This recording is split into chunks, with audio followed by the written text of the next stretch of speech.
நான் மட்டன் பிரியாணி பண்ணி காமிச்சிருக்கேன். அது கொஞ்சம் ஆயில் போட்டுக்கலாம். நான் வந்து சிக்கன் 65 பொரிச்ச ஆயிலுங்கிறதுனால கொஞ்சம் கலராக இருக்குது.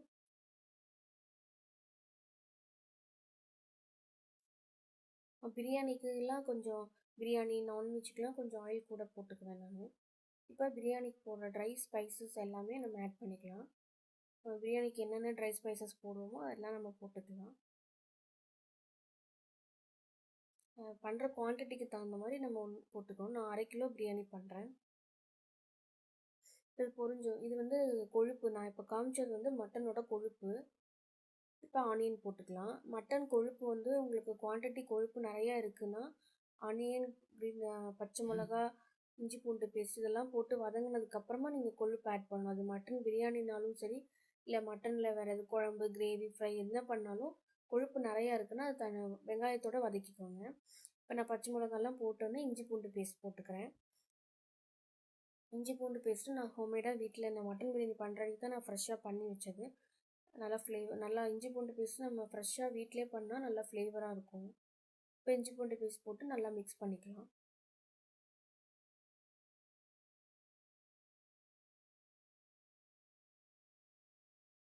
வந்து புதினா ஆட் பண்ணிக்கிறோம். புதினா கொத்தமல்லி ரெண்டுமே நான் ஆட் பண்ணிக்கிறேன். கொத்தமல்லி தலையை விட புதினா கொஞ்சம் ஜாஸ்தி இருக்கணும். போட்டு நல்லா மிக்ஸ் பண்ணிவிட்டு சும்மா கொஞ்சம் நேரம் மூடி போட்டு குக் பண்ணிக்கிறேன்.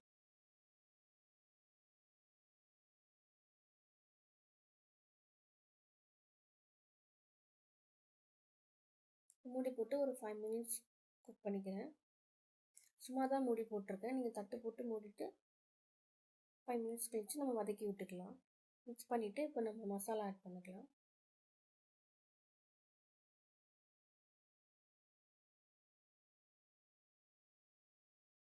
நான் பிரியாணி மசாலா இப்போவே நான் போட்டுக்கிறேன். இப்போவே போடும்போது நம்ம கொஞ்சம் பிரியாணி கலராக கொடுக்கும். இப்போ நான் வந்து கொழுப்பும் ஆட் பண்ணிக்கிறேன். இவ்வளோ கொழுப்பு இல்லாட்டி பரவாயில்ல, இருந்ததுன்னா இந்த ஸ்டேஜில் கொழுப்பு ஆட் பண்ணிக்கோங்க. இப்போ தக்காளி போட்டுக்கலாம். எப்போவுமே பிரியாணிக்கு வெங்காயத்தை விட தக்காளி குவான்டிட்டி கம்மியாக இருக்கணும். இப்போ தயிர் போட்டுக்கிறேன். தயிர் நல்லா நான் ஒரு 3 ஸ்பூன் போடுறேன். ஸ்பூனும் கொஞ்சம் பெரிய ஸ்பூனு. எனக்கு எப்போவுமே பாஸ்மதி ரைஸை விட ஜீரக சம்பா தான் ரொம்ப பிடிக்கும். அதுதான் டேஸ்ட் நல்லா கொடுக்கும். இப்போ ஜீரக சம்பா இல்லாதனால நான் பாஸ்மதி ரைஸ் தான் போட்டிருக்கேன். பாஸ்மதி ரைஸ் நான் 3-4 டைம் வாஷ் பண்ணிவிட்டு குடிக்கிற தண்ணி போட்டு ஒரு 1/2 அன் ஹவர் ஊற வச்சுருக்கேன். தயிர் போட்டு நல்லா ஃப்ரை பண்ணியாச்சு.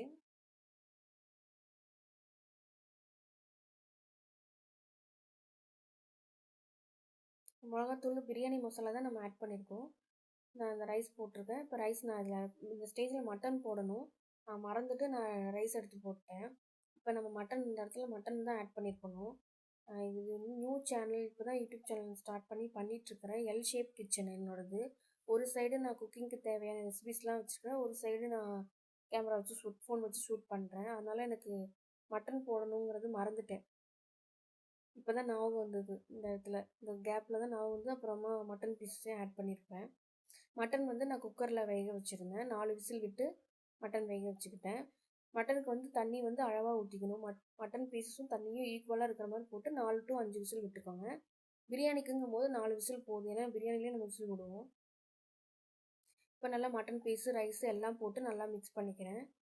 எனக்கு வந்து மட்டன் தான் கொஞ்சம் கம்மியாக குவான்டிட்டி இருந்தது. ரைஸ் ஜாஸ்தியாகவும் பீசஸ் மட்டன் வந்து கம்மியாகவும் இருந்தது.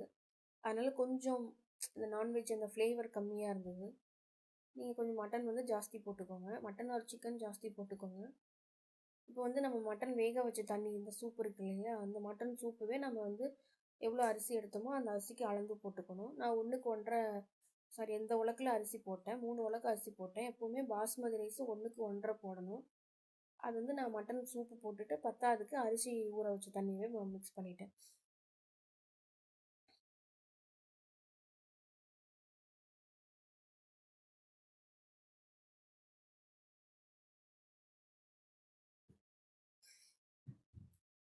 இப்போ பத்தாவதுக்கு நான் அரிசி வந்து ஊற வைக்கிறதுக்கு குடிக்கிற தண்ணி போட்டு தான் ஊற வைப்பேன். அந்த தண்ணியவே நான் பத்தாவதுக்கு நான் கலந்து ஊற்றிட்டேன். மட்டன் சூப்போட அந்த தண்ணியவே கலந்து ஊற்றிட்டேன். எப்போவுமே பாஸ்மதி, ஜீரக சம்பா 2க்குமே நீங்கள் விசில் விட்டு பிரியாணி ஆர் புலாவ் என்ன பண்ணாலும், கீ ரைஸ், வெரைட்டி ரைஸ் என்ன பண்ணாலும் 1க்கு 1.5 கரெக்டாக இருக்கும்.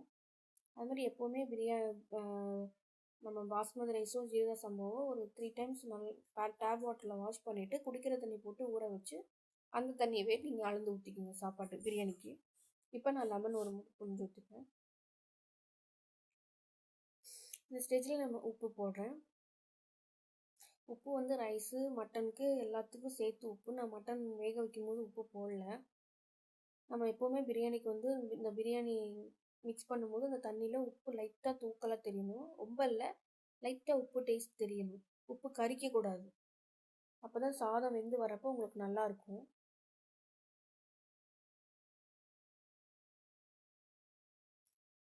நான் கீ ஒரு ஸ்பூன் போட்டிருக்கேன்.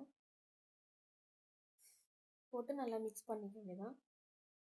இப்போ மூடி போட்டுட்டு ஒரு 3 விசில் விட்டுக்கலாம். டக்குன்னு வந்தால் 3 விசில், ஸ்லோவாக வந்தால் 2 விசில் போதும்.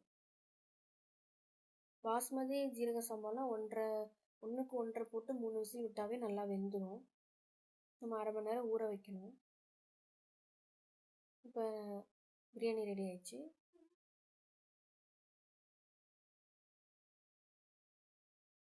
எனக்கு நான்வெஜ் ஃப்ளேவர் தான் கொஞ்சம் கம்மியாக இருந்தது. ரைஸ் ஜாஸ்தியாகவும் மட்டன் கம்மியாகவும் இருந்தது. நீங்கள் இப்போ ஒரு 1/2 kg ரைஸில் பண்ணுறீங்கன்னா மட்டன் வந்து ஒரு 1/2 கிலோக்கும் கூட எடுத்துக்கோங்க. இது அக்யூரேட்டாக 1/2 கிலோவான்னு எனக்கு தெரியாது. நான் 1 kg வாங்கி முதல் நாள் மட்டன் குழம்பு வச்சுட்டு மறுநாள் மட்டன் பிரியாணி பண்ணுறேன். இது நான் எங்களோட லஞ்ச் பிளேட் பண்ணிகிட்ருக்கேன். மட்டன் பிரியாணி, ஆனியன் ரைத்தா, அவ்வளோதான். வேணா எக் வச்சுக்கலாம், நான் வைக்கல.